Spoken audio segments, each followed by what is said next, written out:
राधे राधे दोस्तों, आज की वीडियो में आप सभी का स्वागत है। आज मैं आपको माघी पूर्णिमा के पूजा विधि बताऊंगी कि किस तरह से पूजा की जाती है। बिल्कुल सरल बताऊंगी कि किस तरह से पूजा की जाती है।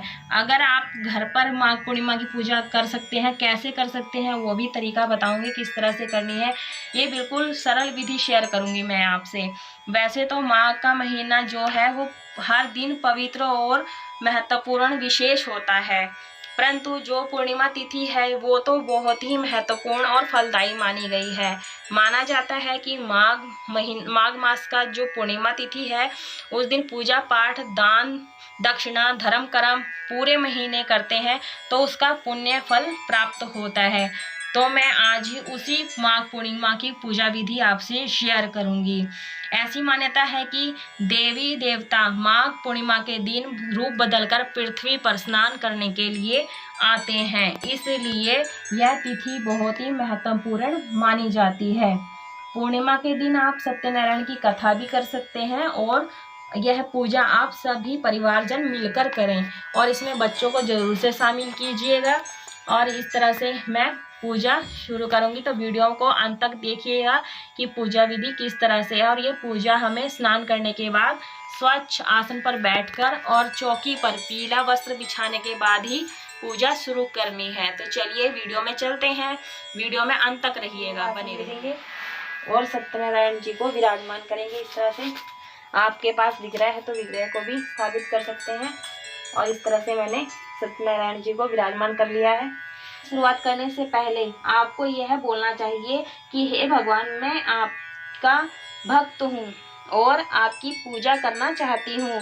पूजा में कुछ भी भूल चूक हो सकती है, तो आप मेरे द्वारा हुई भूल को माफ कर देना। अगर पूजा में कोई भूल हुई है तो क्षमा करें। मेरे अंदर अगर किसी प्रकार का अहंकार है तो दूर करें और आपकी श्रद्धा पूर्वक पूजा करने की शक्ति प्रदान करें। मैं अपने आप को आपके शरण में समर्पित करती हूँ। तो इस तरह से हमें पूजा शुरू करने से पहले बोलना है। और इस तरह से हमें कलश स्थापना करने के लिए चावल की ढेरी से मैंने ये अष्टदल बना लिया है और मैं यहाँ दीप कलश की स्थापना करूँगी। आप ये संपूर्ण कलश की भी स्थापना कर सकते हैं। तो इस तरह से मैंने ये कलश तैयार कर लिया है और ये स्वास्तिक बनाया है। और मैं कलश में हमेशा 5 चीज़ें डालती हूँ, ये आपको पहले ही भी बताया था। तो इस तरह से मैं एक कटोरी में चावल ली हूँ और चावल को यहाँ पे ऐसे रखना है, तो मैं बाद में रखूँगी। तो सबसे पहले हमें अशोक के या आम के पत्ते लेने होते हैं। इस तरह से अशोक के पत्ते लेने हैं और चंदन से और हल्दी से और कुमकुम से तिलक करना होता है। आप ये तिलक किसी भी तरह से कर सकते हैं, ठीक है। और इस तरह से ये मैंने पत्ते पहले से ही तैयार कर लिए थे, तो इस तरह से मैंने तैयार कर लिया और मैं ये कलश में स्थापित करूँगी। ये माघ का महीना है, ये माघ पूर्णिमा के दिन इस तरह से पूजा की जाती है। हमें लक्ष्मी प्राप्ति के साथ साथ सभी की पूजा करनी है। तो इस तरह से मैं 5 या 7 आप पत्ते ले सकते हैं। आप ये अशोक के या आम के भी पत्ते ले सकते हैं, जो भी आपके पास मिल जाए आप उस पत्ते को ले सकते हैं। तो यहाँ मैं तेल का दीपक जलाऊंगी। तो इस तरह से मैंने दीपक स्थापित कर दिया है और सबसे पहले मैं दीपक को प्रज्वलित करूंगी पूजा शुरू करने से पहले। कहते हैं कि जब पूजा हम शुरू करते हैं तो अग्नि देवता हमारी साक्षी होती है। तो इस तरह से हमें अग्नि को प्रकट करना है, प्रज्वलित करना है। दीप कलश की स्थापना कर सकते हैं। आप चाहें तो यहाँ पर एकाक्षी नारियल को भी रख सकते हैं। ये मैंने एक थाली ली है, तो मैंने स्वास्तिक बना लिया है पहले से और मैं इसमें कुछ फूल के आसन दूंगी इस तरह से। और इस तरह से मैं सबसे पहले गणेश जी को और लक्ष्मी जी को और शिव जी को स्नान कराऊंगी। तो स्नान आप मंत्र बोलते हुए भी कर सकते हैं। ओम गणेशाय नमः, ओम गणेशाय नमः, ओम गणेशाय नमः, ओम गणेशाय नमः। आप चाहे तो आज के दिन पंचामृत से भी स्नान करा सकते हैं इस तरह से। और ये मैं शिव जी को भी स्नान करा देती हूँ। जब भी आप स्नान कराते हैं तो रगड़ के ना नहलाइए, क्योंकि हाथ से हमारे खुरचन लग सकती है। तो इस तरह से नहला सकते हैं। तो माघ का महीना है, माघ के महीने में तिल का विशेष महत्व होता है। तो इस तरह से मैं इन सभी को तिल का आसन दे दूंगी। तिल का आसन देने के बाद सबसे पहले मैं गणेश जी को विराजमान करूंगी इस तरह से, और ये लक्ष्मी माता को विराजमान करूंगी, क्योंकि जहाँ लक्ष्मी विष्णु जी की पूजा होती है माँ लक्ष्मी जी की पहले पूजा करनी चाहिए, क्योंकि लक्ष्मी नारायण जहाँ लक्ष्मी नारायण रहते हैं वो साथ साथ रहते हैं। तो सबसे पहले मैं गणेश जी को 21 पुंज में दुर्वा चढ़ाऊंगी। इस तरह से दुर्वा अर्पित कर देंगे और इन्हें चंदन हल्दी कुमकुम से तिलक कर देंगे। जो भी विराजमान है सभी देवी देवताओं को चंदन से तिलक कर देंगे।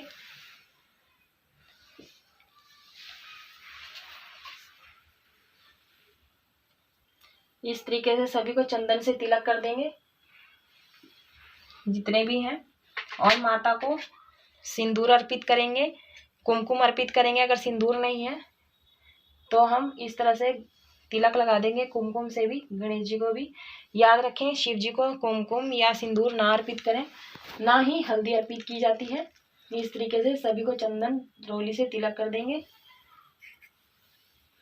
आप अगर आपके पास चंदन नहीं है तो आप विष्णु जी को हल्दी से भी तिलक कर सकते हैं। और इस तरह से कलश, जो दीप कलश है, इसकी भी पूजा कर लेते हैं हल्दी कुमकुम से। और आपके पास जो भी फूल हो आप वो चढ़ा सकते हैं। और अक्षत में आप ये थोड़े से चावल ले सकते हैं, चावल जरूर से अर्पित करने हैं इस तरीके से, क्योंकि तिलक के साथ चावल जरूर होते हैं, अक्षत बोलते हैं इन्हें।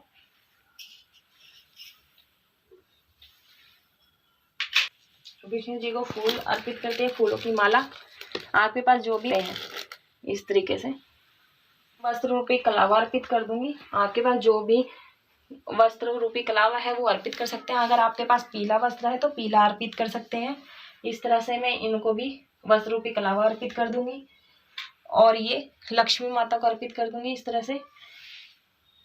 और ये शिव जी को वस्त्र रूपी कलावा अर्पित कर देंगे और जनेऊ अर्पित कर देंगे इस तरीके से। और गणेश जी को अर्पित कर देंगे जनेऊ, और ये विष्णु जी को अर्पित कर देंगे जनेऊ। और ये पीला फूल है, ये गणेश जी को अर्पित कर देते हैं। जो भी आपके पास पुष्प हो वो आप जरूर से चढ़ाएं। शिव जी को सफेद फूल विशेष अति प्रिय है, ये लक्ष्मी जी को। अगर लाल फूल नहीं मिल पाता किसी कारणवश तो आप जो भी फूल हो आपके पास वो अर्पित कर सकते हैं।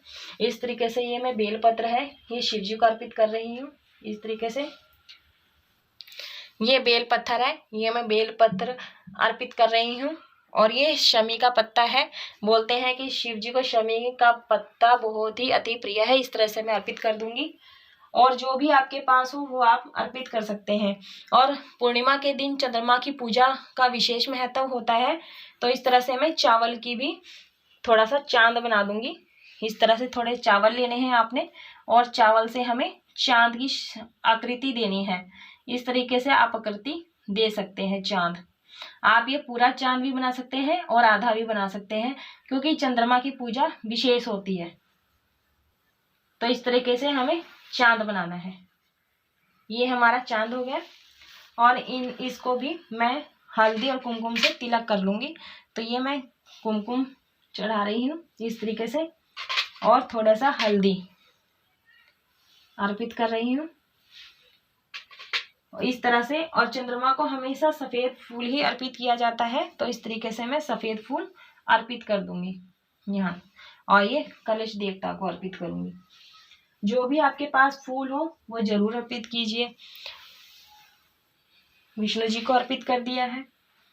और भोग में आप ये पंचामृत का भोग भी लगाएंगे, लेकिन आप इसमें तुलसी दल जरूर से डालें, क्योंकि बिना तुलसी दल के ये पूजा विष्णु जी स्वीकार नहीं करेंगे। तो इस तरीके से मैंने तुलसी दल डाल दिया है। तो यहाँ मैं भोग के लिए रख दूंगी साथ में, क्योंकि पूर्णिमा के दिन भोग में जरूरी है। और ये हैं वरुण देव, इनकी पूजा जरूर से करनी है, क्योंकि ये वरुण जी हैं, विष्णु जी के वाहक हैं, तो इसलिए इन्हें तिलक कर देंगे। ये वस्त्र रूपी कलावा अर्पित कर देंगे और कुछ फूल अर्पित कर देंगे, क्योंकि वरुण जी हैं, इनकी पूजा जरूर से करनी चाहिए। तो मैं इस तरह से दीपक को आसन दे दी हूँ। दीपक को भी प्रज्वलित कर लेते हैं। ओम गणेशाय नमः, ओम गणेशाय नमः, ओम गणेशाय नमः। ओम लक्ष्मी विष्णु नमः, ओम लक्ष्मी विष्णु नारायण नमः। ओम नमः शिवाय, ओम नमः शिवाय, ओम नमः शिवाय। वरुण देवता की जय हो, दीप कलश की देवता की जय हो। ओम देवताय नमः। जो ये पूर्ण पात्र होता है दीप कलश का, इसमें देव विराजमान होते हैं, सभी देव का वाहन किया जाता है। और ये जो पूर्ण पात्र है इसे लक्ष्मी का स्वरूप ही माना जाता है। तो इस तरीके से हम लक्ष्मी की भी पूजा कर लेते हैं। और गणेश जी को अलग से भोग लगाया जाता है, तो मैं इस तरह से अलग से भोग अर्पित कर दूंगी।